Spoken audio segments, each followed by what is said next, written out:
시청자 여러분 안녕하십니까? BTV 주간 종합 뉴스 시작합니다.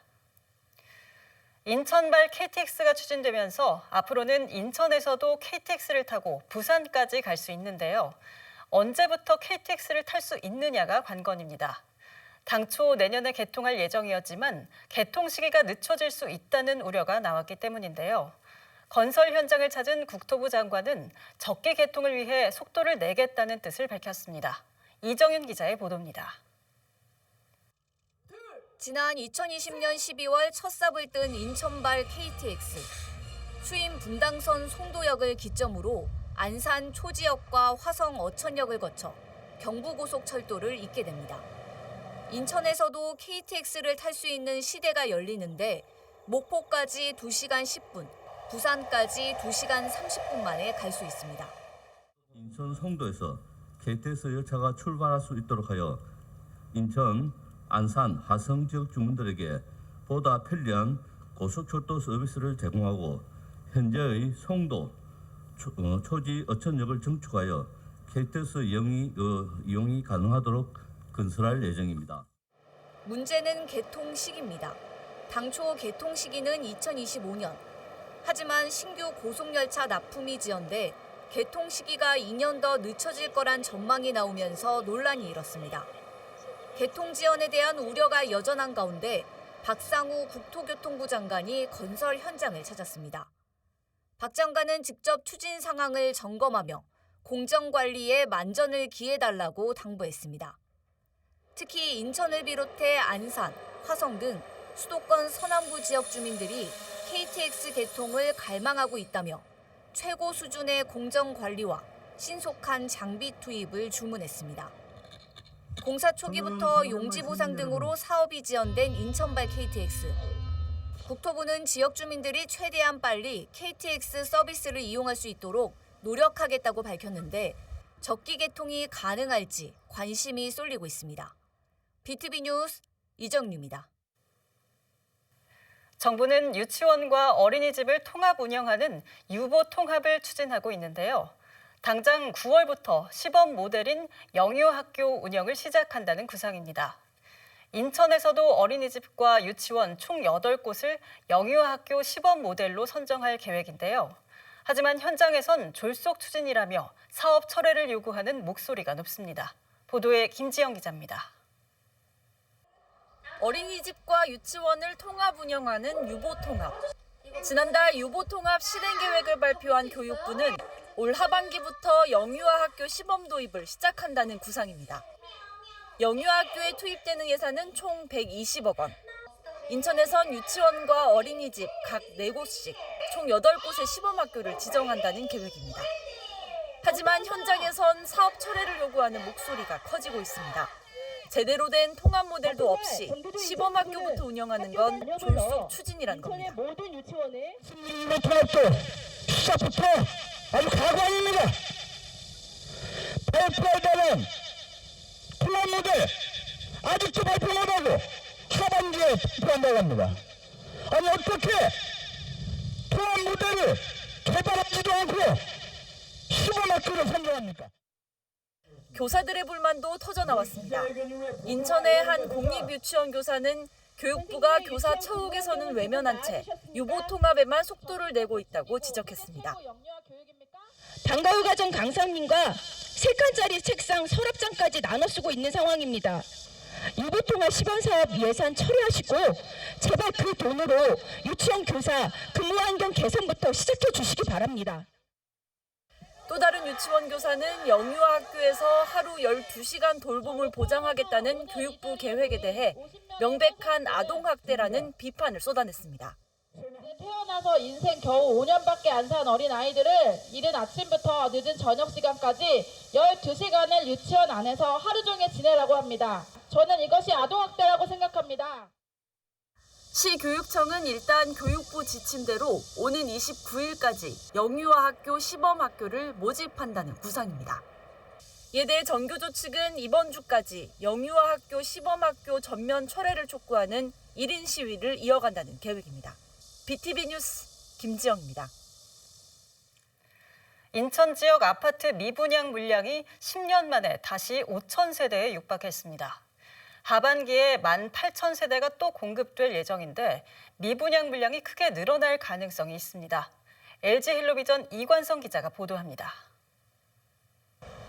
도시개발 사업으로 지난 4월 총 3천여 가구 중 1,000여 가구를 먼저 분양한 인천 계양구의 한 아파트 사업 지역입니다.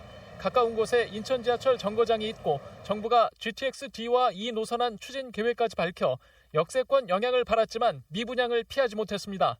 나머지 2천여 가구도 곧 분양해야 하는데 현재로선 미분양 우려가 앞서는 상황입니다.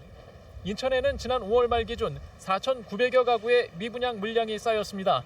지난 2014년 7월 이후 5천 세대 밑으로 내려갔던 미분양 물량이 10년 만에 다시 5천 세대에 육박한 것입니다. 인천에서 미분양이 많은 곳은 대단지 아파트 공급이 있었던 연수구와 서구로 5월 말까지 각각 1,800여 가구와 1,200여 가구의 미분양이 발생했습니다. 계양에서도 800여 가구의 미분양이 발생해 그 뒤를 이었습니다. 문제는 올 하반기에 인천에 18,000여 가구의 아파트 공급이 기다리고 있다는 것입니다. 그 사이 미분양 물량이 해소되지 않는다면 2000년 이후 인천에서 미분양 물량이 가장 많았던 2014년 5월 7,400여 세대보다 더 많아질 가능성이 큰 상황입니다. 수요에 비해서 인천 지역은 택지 공급이 많기 때문에 그렇지만 인천의 경우에도 앞으로 가격 상승 여력이 있는 단지와 그렇지 않은 단지와의 양극화는 좀 심화될 것으로 이렇게 보여지고 서울에서는 전세가 상승과 신생아 특례 대출 등 영향으로 집값이 올라 아파트 미분양이 줄었고 경기 지역으로 확산되고 있는 상황입니다. 하지만 인천에서는 미분양 공포가 되살아나고 있습니다. 헬로티비 뉴스 이관서입니다. 서구 루원시티의 한 주상복합 아파트에 9m 높이의 방음벽이 설치돼 논란이 일었죠. 상가를 분양할 당시 수분양자들에게 방음벽이 설치된다는 사실을 제대로 알리지 않았기 때문인데요. 수분양자들은 사기 분양이라며 시행사 등을 상대로 소송을 제기했는데 법원은 기망 행위를 한 것이라며 분양 계약 취소가 정당하다고 판단했습니다. 이정윤 기자의 보도입니다. 루원시티의 한 주상복합 아파트 분양 홍보물입니다. 스트리트형 단지 내 상가, 고객 접근성이 뛰어난 상가라는 홍보 문구가 적혀 있습니다. 견본주택에서도 상가를 가리는 구조물을 아예 찾아볼 수 없습니다. 하지만 현실은 달랐습니다. 9m 높이의 방음벽이 설치됐기 때문입니다. 왕복 12차선 도로에서 발생하는 소음 등의 피해를 막기 위해 방음벽이 설치된 겁니다. 문제는 사업 시행사가 이런 내용을 수분양자에게 제대로 알리지 않았다는 것. 지난 2022년 준공을 앞두고 이 같은 사실을 안 수분양자들은 분통을 터뜨렸습니다. 얘기 한마디도 없었어요. 이렇게 방음벽이 잇따랐으면 저희가 하지 않았겠죠. 입주 시점에 가서 보니까 벌써 그 9m까지 올라와 있으니까 전혀 이게 상가랑 구실을 못할 것 같아요. 준공 이후 현재 상가 상황은 어떨까? 현장을 직접 가보니 상가 대부분 문이 닫힌 채 텅 비어 있습니다. 유령 상가라는 말이 나올 정도입니다. 수분양자들은 사기 분양이라며 분양 계약을 취소해달라는 소송을 제기했는데 최근 법원 판결이 나왔습니다. 법원은 분양 계약을 체결할 당시부터 방음벽이 설치될 예정이었고 예정대로 방음벽이 설치돼 스트리트형 상가로서의 가시성과 접근성이 저해됐다고 판단했습니다. 그러면서 계약 취소가 정당하다며 수분양자들에게 계약금을 반환하라고 주문했습니다. 상가 같은 경우는 가시성과 접근성이 중요하기 때문에 그 앞에 상가 앞에 지어질 방음벽에 대해서 고지하지 않은 것은 계약상 중요한 내용이기 때문에 기망행위에 해당한다 이렇게 판결을 한 것입니다. 이 아파트 상가는 A동과 B동을 합쳐 모두 208호실. 이 중 A동 109호실이 계약 취소 판결을 받았습니다. 이번 판결에 대해 수분양자들은 당연한 결과라는 입장입니다. 분양할 당시에는 전혀 이것과 관련돼서는 이야기를 들은 적이 없거든요. 지금 상황 와서 보시면 아시겠지만 이런 상황이라면 그 누구도 분양을 받지는 않았겠죠. 이게 한두 푼도 아니고 저 같은 경우도 12억이라는 거금을 들여서 분양을 받은 상황이거든요. 만약에 이런 상황을 알았다면 이런 바보 같은 짓은 하지 않았겠죠. 이건 너무 당연한 내용이라고 생각을 하고 있고요. 상가 계약 취소가 인정된 건 상당히 이례적인데 수 분양자들에게 불리한 정보를 제대로 고지하지 않는 잘못된 관행을 바로잡는 의미 있는 판결이 될 것으로 보입니다. BTV 뉴스 이정윤입니다.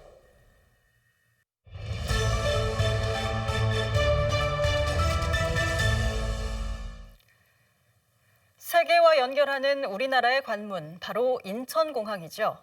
이용객이 늘면서 지난 2017년부터 인천공항 4단계 건설 사업이 시작됐는데 이제 마무리 단계에 접어들었습니다. 올 하반기에 시민들에게 공개될 예정이라고 하는데요.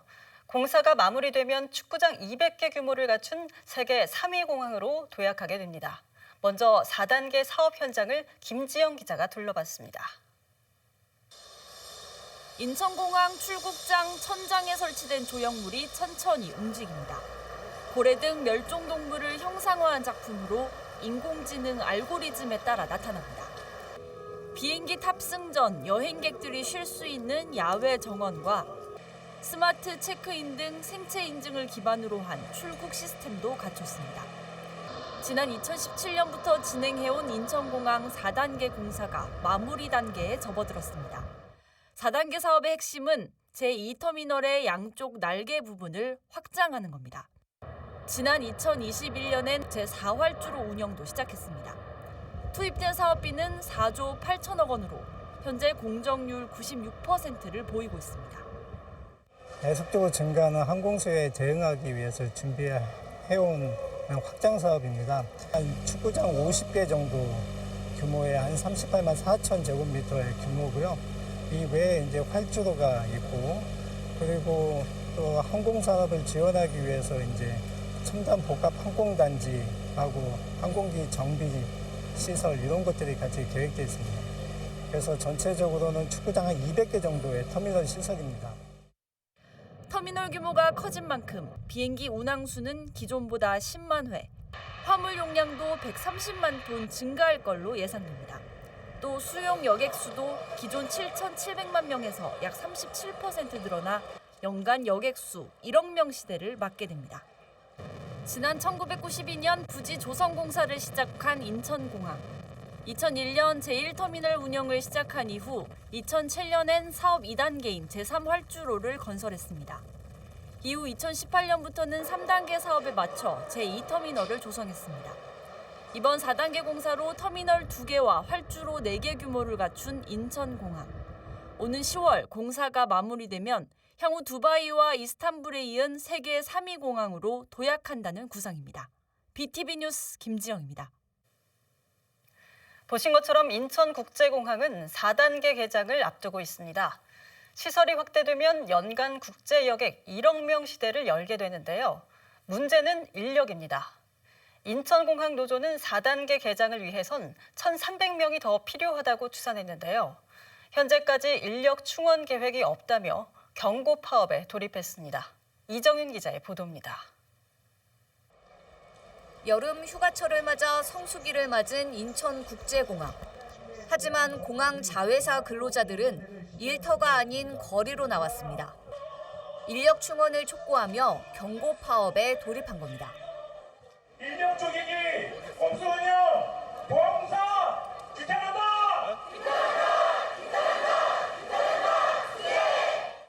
이날 파업에 동참한 근로자는 모두 900여 명. 이들을 포함해 1,600여 명이 총파업 출정식에 참석했습니다. 이들이 총파업에 나선 이유는 인천국제공항 4단계 개장 때문. 올 하반기 개장을 앞두고 있지만 인력 충원 계획이 강감무소식이라며 강하게 반발했습니다. 인력을 충원하고 현장에 투입하기까지 수개월이 걸리는데 현재까지 아무런 계획이 없다는 겁니다. 인력 충원 계획이 전무합니다. 공항공사는 효율화, 스마트화, 자동화 이것들 하면 인력이 없어도 지금 있는 인력으로 4단계까지 운영이 가능하다라고 합니다. 우리 인천공항 지역 지부는 이제 인천공항을 멈출 준비가 들어가 있습니다. 인천공항 4단계 건설 사업이 준공되면 연간 여객수는 1억 명이 넘을 것으로 예상됩니다. 인천공항 지역지부가 필요 인력을 자체 조사했는데 시설관리 796명, 운영 서비스 382명, 보안경비 161명 등 1,339명 충원이 필요한 것으로 나타났습니다. 현재 인천공항 현장에서 일하는 근로자는 세계 자회사의 9,200명. 현재도 인력이 부족해 여전히 3조 2교대로 일을 하고 있다며 4단계 개장에 따른 인력 충원이 시급하다고 목소리를 높였습니다. 우리 인천공항의 노동자들은 최저임금 수준에 낮은 처우와 야간 노동을 강제하는 3조 2교대라는 높은 노동 강도에 시달리고 있습니다. 4단계 확정에 맞춘 적정한 인력 충원과 교대적 개편은 노동자의 안전과 시민의 안전을 보장하는 것입니다. 코로나19 이후 여객 수요가 급증한 데다 4단계 개장까지 앞두고 있는 인천국제공항. 하지만 노조가 파업에 돌입하면서 이용객들의 불편이 우려되고 있습니다. 인천공항공사 측은 인력 충원 문제는 자회사에서 결정할 사항으로 관여할 수 없다는 입장입니다. 또 파업과 관련해선 공항 이용객들이 불편을 겪지 않도록 대응할 예정이라고 밝혔습니다. 인천공항 자회사 근로자들은 8월 13일 2차 파업을 예고했습니다. 이 적정한 인력 충원 계획이 나오지 않을 경우 파업을 계속 이어간다는 계획입니다. BTV 뉴스 이정리입니다.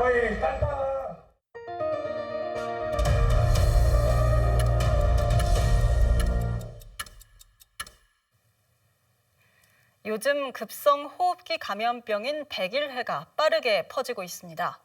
초기 증상이 콧물이나 기침 등 감기와 비슷한데요. 하지만 전파력이 워낙 강해 소아와 청소년을 중심으로 환자가 급증하고 있습니다.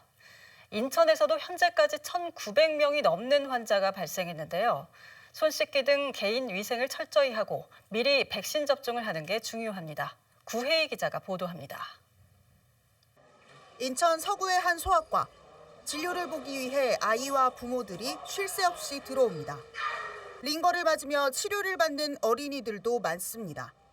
최근 들어 이 병원을 찾는 환자가 급격히 늘었는데 감염병으로 입원한 어린이 환자는 30% 이상 증가했습니다. 특히 급성 호흡기 질환인 백일의 확산세가 거셉니다. 한 집에 오면 무조건 씻고 우리 집 유치원에서 알아서 해주시면 집에 오면 무조건 씻게 되더라고요. 잘 걸리니까 그런 거는 위험하니까. 백일의 유행이 전국적으로 확산하고 있는데 인천도 예외가 아닙니다. 지난해 인천 지역 백일의 환자는 모두 6명.